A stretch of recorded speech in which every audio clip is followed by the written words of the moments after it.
আর বিবাহের বিষয়ে কথা হচ্ছে, কয়েকটি রিল আমি বিবাহের বিষয়ে দেব। বিবাহ স্থানের জন্য সবার আগে দেখুন আপনার জন্মছকে মঙ্গলের প্লেসমেন্ট কেমন। যদি আপনার মঙ্গলের প্লেসমেন্ট ভালো থাকে, অবশ্যই আপনার জন্য শুভ বিবাহের যোগ থাকবে। বিবাহ সংক্রান্ত জটিলতা অবশ্যই আপনাকে দেখতে হবে মঙ্গল এবং আপনার বিবাহপতি গ্রহের কি অবস্থা।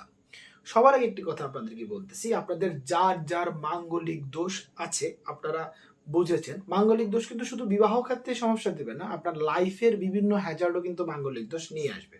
বা তাহলে মঙ্গল গ্রহের জন্য আমরা কি প্রতিকার করব? সবার আগে বুঝতে হবে পিঁপড়াকে খাওয়ান। পিঁপড়াকে খাওয়ান। আপনার আশেপাশে আপনি যেখানে দেখবেন পিঁপড়া, লাল পিঁপড়া বা পিঁপড়ার সামনে একটু চিনি বা একটা মিষ্টি অথবা একটা বিস্কিট ফেলে দিন, পিঁপড়াকে খাওয়ান। পিঁপড়া বা লাল পিঁপড়াকে খাওয়ালে কিন্তু মঙ্গল গ্রহ সন্তুষ্ট হয়। এটা পরীক্ষিত একটা উপায়।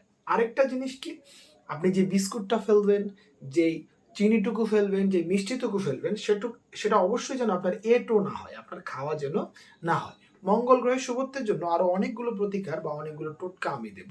আশা করি আমার পেজের সাথে থাকবেন। নমস্কার।